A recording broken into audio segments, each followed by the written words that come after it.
account I wanna pin. I've pinned my comment. Sanbaran. Give me a match.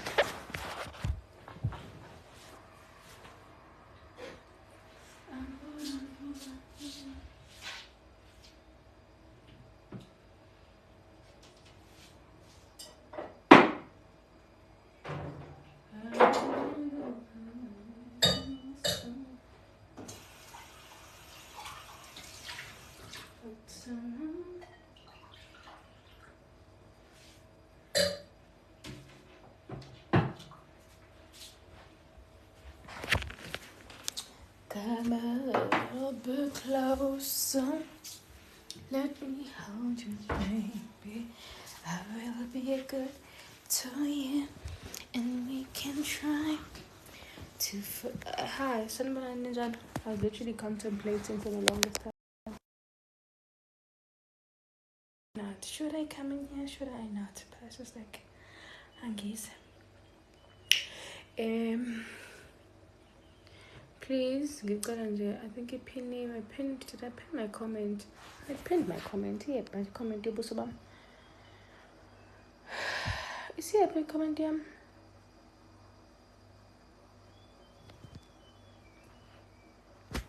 So I've pinned the comment. I'm having serious skin issues. Hey, Bale, ngisa makai.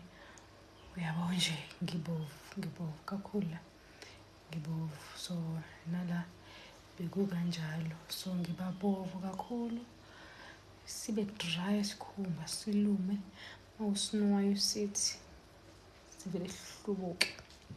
So ezinye indawo njengazo nje lezi bengihluba kakhulu, bengicabangela kuzo kakhulu.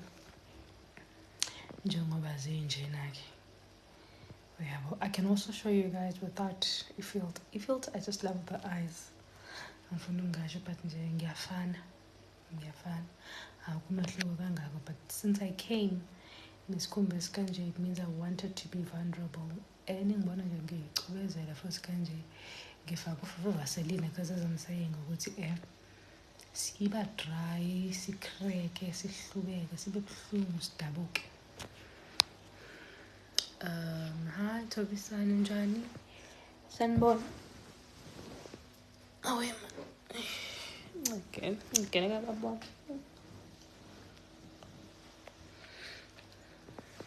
What I wanted to talk about today, I don't think it's I think it's just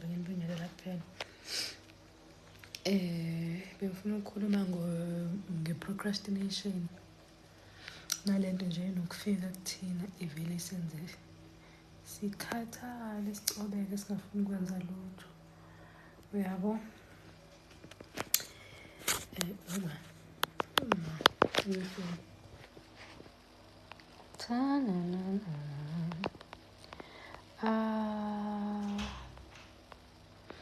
Today TikTok did not notify me with you. Yeah, I hope you're okay. Oh, I'm okay. Bengibhizi kakhulu ngala Instagram. Sengingabuyisele wonke ama-social media wami, ngicabanga ukuthi ngisazohamba, ngisazoba khona nje isikhathi eside. Yeah. Ngibona ukuthi angigoye phambi kwenu, mangigoye phambi kwenu. Njengoba sengiqalile nje vele manje ngiveza isikhumba sami. Asigoyeni phambi kwenu. I do have a treatment yayo. However, I don't know. It's just harsh. It's very sensitive. Like yangishisa at this point. Yabo. So angisazi ngempela ngenze njani. And I'm here to tell you ukuthi yazi guys, you can even use my products. Engizothi athanda ukubiza kancane because mina use La Roche. You can even use my products athanda ukubiza kancane, but angakusebenzeli. Not to say La Roche bungangisebenzeli, but isizathu sokuthi leyo ma-products mhlawumbe angagcina angakusebenzeli is because you've been negligent. Nesikhumba sakhe, isikhumba sifuna i-routine, sifuna ne-discipline. Asifuni necessarily into eyibizayo. Yabo, sifuna nje i-routine ne-discipline. Once nje waqala wanganakekela okunye wenza njani nani, siyashesha ukuzwela, especially nakumuntu ofana nami. Mina ngakhandwa ne-acne kanye ne-dermatitis. Imagine. Hi Zianda, Thank you, Mr. Ali Boss. Thank you so much. Welelami ave sifana mfethu ngathi siyalemana. Anyway, ngiyathemba right makodwa kithi ongelo novans. How sweet. Ngiyabonga. Ngiyabonga.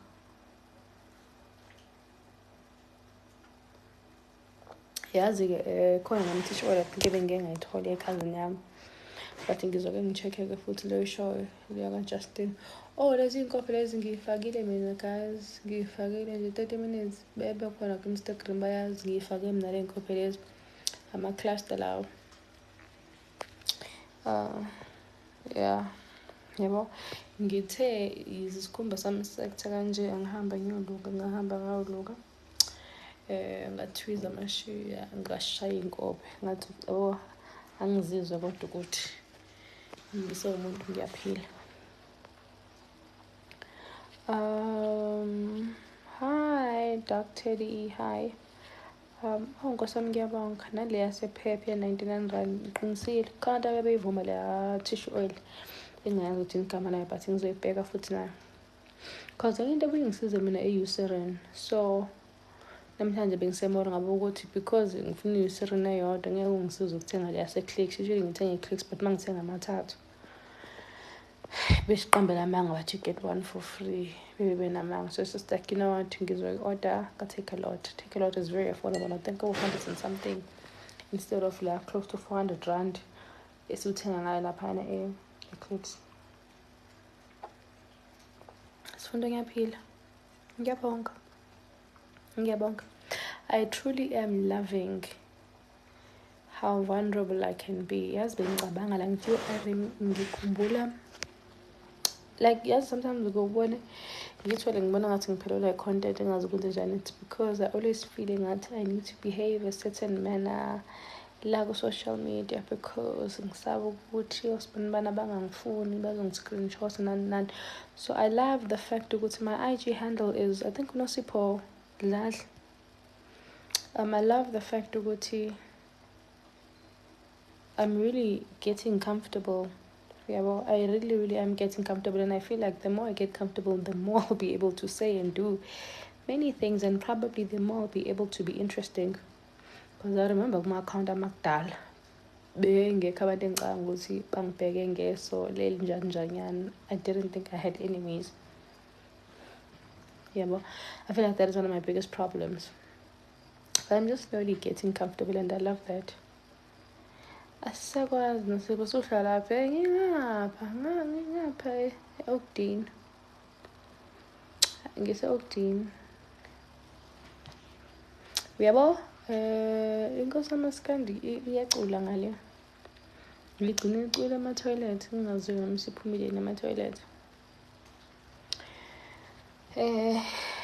Yabo, njengoba ngisho ukuthi guys I do have ngizonikhombisa yabo njengoba nje right now iviki, but as I'm saying ukuthi inkinga njengamanje yabo nje la ngibovu. So anything right now ngigcobayo la ingenza ngibe bovu. Mawubona nje la ngibovu. Yabo, so njengoba nje ngigcobe nje uVaseline straight before ngilala futhi kumele ngugcobe.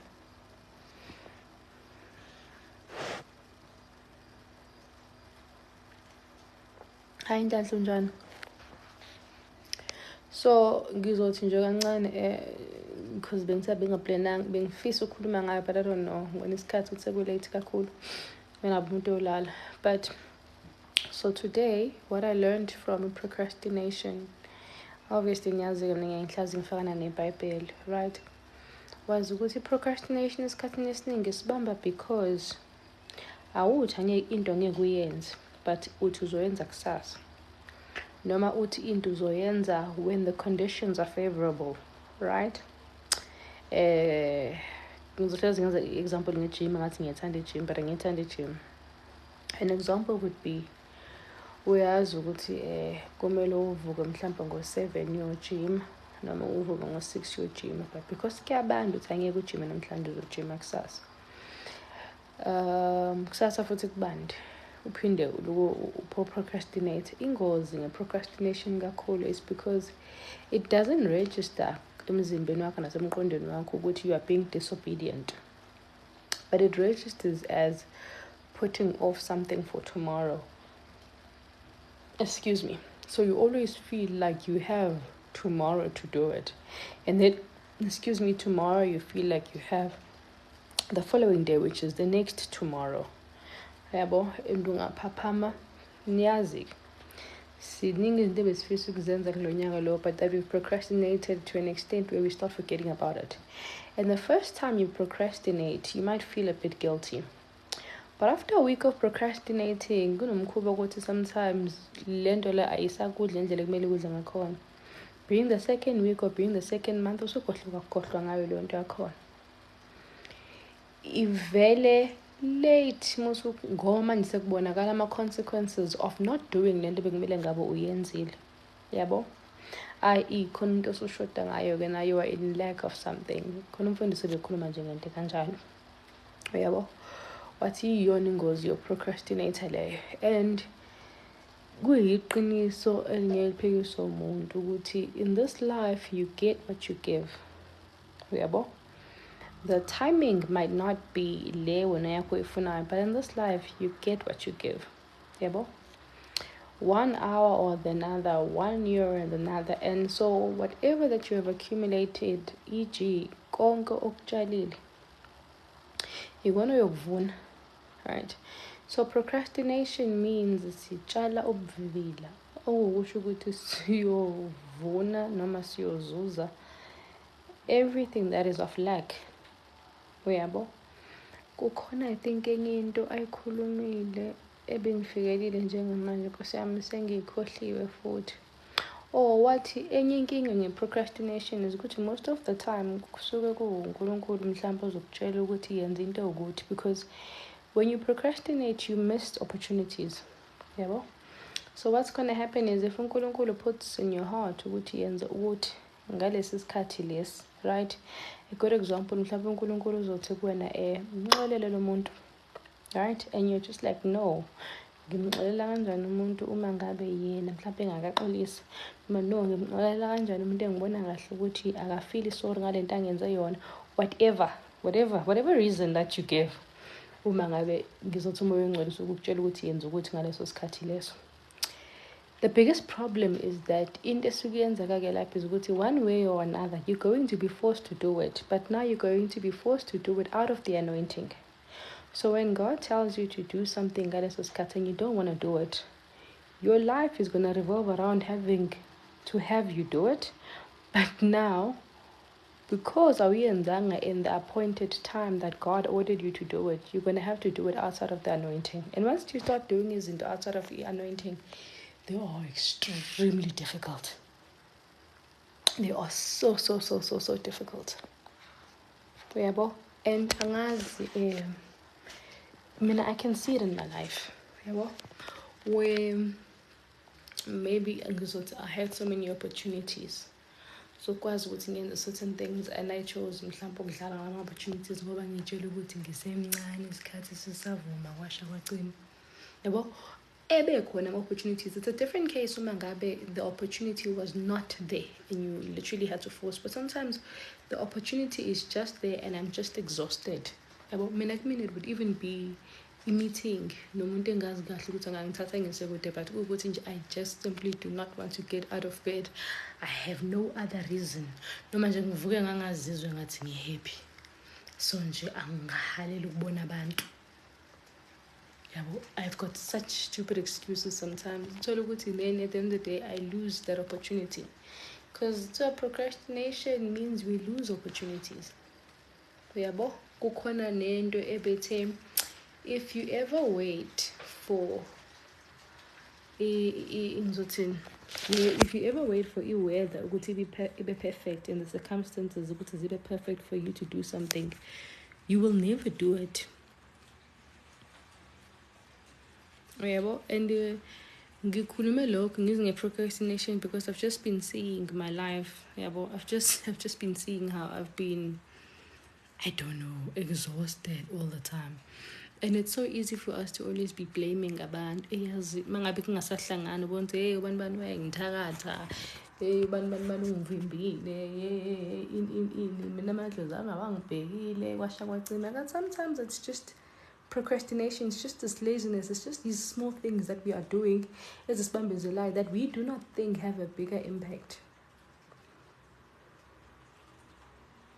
Uyabo? Bayazi abathanda abadlali belotho. Ngalelo la ngokungedlala ngakhona ilotho ivele ikhiphe inamba zakho. Uthi uyalandelela ukuthi kambe kwenze njani. Lelithi mhlawumbe uqreshile waliqresha walehlelele umuntu othi uzobuya ulihambisa. La gcina ungalihambisanga. Ugcina wenze kanjani? Abadlali lotho bayazi. Now you know your own personal experience where the opportunity was there, but you're just like, ngizobona kusasa noma ngizobona ngeso sikhathi, and then the life got so clustered and mhlawumbe ugcina usukhohlwa kakhohlwa. You're like, yo, how did I miss this? I'm Mxolisi.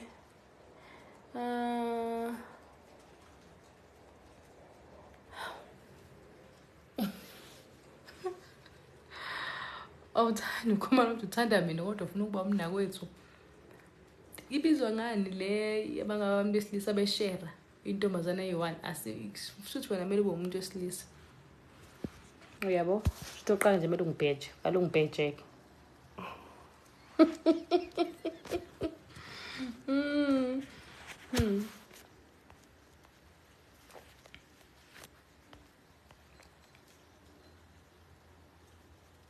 Hey mtshali sonke. And mina bese ngibuka ukuthi it is the biggest contributor to anxiety yami. Uyabo? Like it is manifesting itself in many ways right now. And the more ngilalela, the more I just sink in deep down. Lapha kusaphumeki. Uyabo? Nje iqale ngathi no, enjoy life, we are taking it easy. After that you try and take it hard. And then you start becoming so miserable. Then suddenly you are envious of abantu who are productive. Yeah, like because now you simply don't understand what you need to bambayo. And njalo ku TikTok again, I think bayangisenza nokungisenza ukuthi man no iyangishaya lento bese bengitshela ngazo lezi zinto ukuthi it's extremely dangerous ukuba umuntu ofuna ukuhleze yedwa, because iqala from procrastination hamba sekuthenini angisatholakala usefonini, nobody gets me efonini, I'm always sleeping, angivuli ngisho amafastera, angivuli ma-window, nje it spirals out of control. And iqala nje by simply being lazy and procrastinating.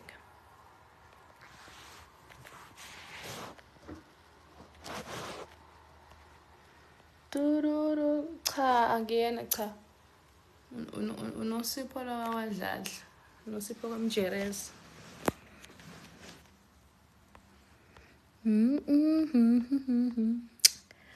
Hi Mdumonjon.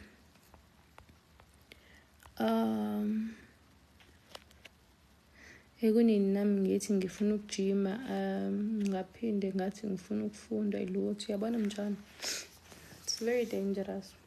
And manje okubuhlungu ukuthi angeke umthole umuntu oyokwazi ukuthi akusize. Yabo? Like mina high school, because ngingasho ukuthi I was one a teacher's pet and two ngangilengane ehlakaniphile. I had teachers that genuinely wanted to take care of me. So nganginabantu abebengiphusha kakhulu, and I thought asempilweni kuzoba kanjalo. Yabo? So time and time again iyavuka la pattern yami engasile yokufuna ukuphusha. Lapha akekho umuntu ozokuphusha. Akekho. So it becomes so difficult. Likhona. Ngimgcine ecula but waba ngasasiza isiginci manje kusho ukuthi mhlawumbe uselele noma uyalala. Exactly, ndulimaza kakhulu procrastination. And njengoba ngisho nje I'm just gonna touch kancane because vele sekulate yabo. But nje procrastination is very dangerous. And iyakwenza ucabanga ukuthi bakuthakatha. Hamba utshela abantu ukuthi wena uyathakatha, amadlozi akho awakusebenzeli, kwasha kwacima kwaphinde wavutha yabo. Kanti nje mawuyinuka amakhwapha, you literally missed small opportunities. Wangawathathela ekhanda, wangawathatha serious, yabo. Yiyo le yenza ukuthi masibona abantu very successful sithi bathwele, we can't fathom, we can't understand ukuthi hayibo lo muntu uba kanjani. And they literally mastered the discipline masebancane. And the discipline, guys, does not mean ukuthi 365 days uzohlezi wenomile, yabo, when the productive. It doesn't. But it means that you do not allow yourself ukuthi uwe isikhathi eside. Literally in an entire month ungawa 4 or 5, even 10 times, sure, but you do not stay down. That's what discipline is, yabo. But yawona nje ngiyangibona kubuhlungu, because I like the fact that ngicela abantu abamaZulu lapha kubuhlungu, because yibo labe ngibabona kuma-comment section makubonakala isigwili kuthiwa hayibo uthwele lo muntu uthwele, because angazi ngibeza amasuthu athini. Amasuthu anganaki ukuthi kuthini igama lo muntu othwele ngesisuthu uthini noma esiXhoseni, because kuma-comment section vele angihlangani namaXhosa namasuthu athi abantu bathwele namavenda, ngihlangana namaZulu, yabo. And vele angeke i-success yethu ilingane. It's okay futhi angeke ifane, that's okay, yeah. But you know the things in your heart, the things that you've wished for before you saw ezinye izinto zomunye umuntu. You know those things, yabo. Have you achieved those things? If not, why? Yeah, because we're very quick in wanting to blame other people or others or circumstances and situations that we really can never control. Like, it's nice for us, and it makes us comfortable in not changing ourselves, blaming our circumstances that we know very well we can't change, and blaming omunye umuntu that you know very well you have no control over them. So it gives you that opportunity to stay as you are, as toxic as you are, and as stagnant as you are. But if you start looking into yourself, goes, no, but this is what I play. Noma mina ngi-edala in ekuthenini ngingayi phambili. That forces you to then try and find solutions to change, and we don't want that. And I'm not speaking only about you guys. Ngikhuluma nangami. Like when I identified ukuthi uyazini procrastination and laziness into enkulu esempilweni yami, it forces me to be like, okay, now how ngisusa kanjani the feeling yokuthi ayi ngikhathele. Ngiyazi mina kuwe lo 1 week 2 weeks 3 weeks nginokujima, sometimes ngiyazi ukuthi ukuya ejimini, even if ngithiwa ngijimele 6 pack, but ukuya nje ejimini, yabo, i-metabolism kuyithi. And then you don't feel as lazy. Maybe the first day, because vele ukujwayele uzokhathala. Maybe the 4th day, or the 5th day, ama-muscles aseqale ungathi uyavuselela wathunuka, kuzoba nzima. But nje in general, i-peak ithi ibheke phezulu, uba more energized and more active uma ngabe ejimini. But ukuthi ngivuke ngiye ejimini kahle hle njengamanje kuyona kuyinkinga. Yabo, you know ukuthi when uya emantshwaleni, what happens, angazi ufike khona uphuze ngathi uyasangana. But no, you still want to go there. And kubuhlungu, really kubuhlungu. I'm just sharing because this is also what I go through, and angazi mhlawumbe ngizoyenza kancane research, yabo, ngibone ukuthi yiziphi ezinye izinto ezingisebenzelayo mina, and hopefully mhlawumbe kungabe lezi zinto abelungu bathi asijime, kuye kusiqala ukujima. And then if I do get solutions, I'll definitely share with you guys as well. But nje yabo, I think into ebalulekile is just to be busy. Nokuphuma endlini nje, yabo. Dun dun dun dun dun dun dun dun dun dun dun.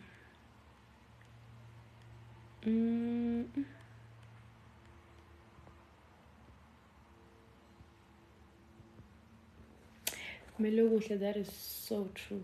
However, that is so. However, you are so spot on. Like mina ngike ngishaye anxiety, ngibe overwhelmed, uthi ngikhale at just the realization ukuthi I'm capable of this, but I'm not doing this. Something in me is saying, no, I should not do it. But I know what not doing it is going to make me more miserable. And then I fall apart. It's so weird.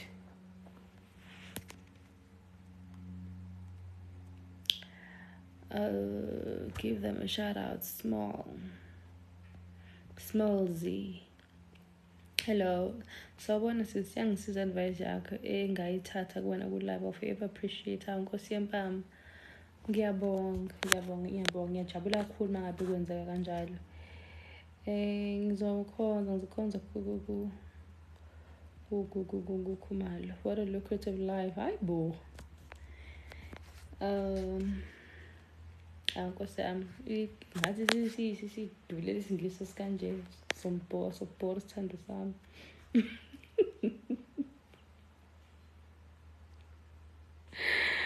Wait, ma'am.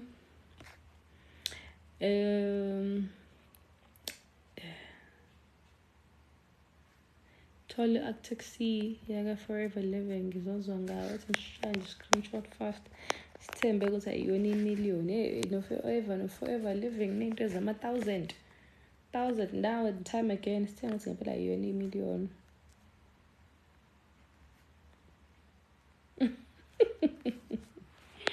Amehlo mayathusa.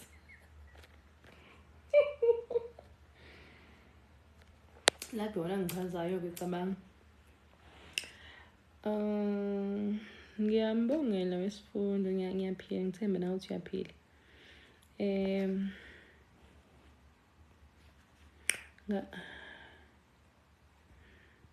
Musa. Ngiyezwa darling.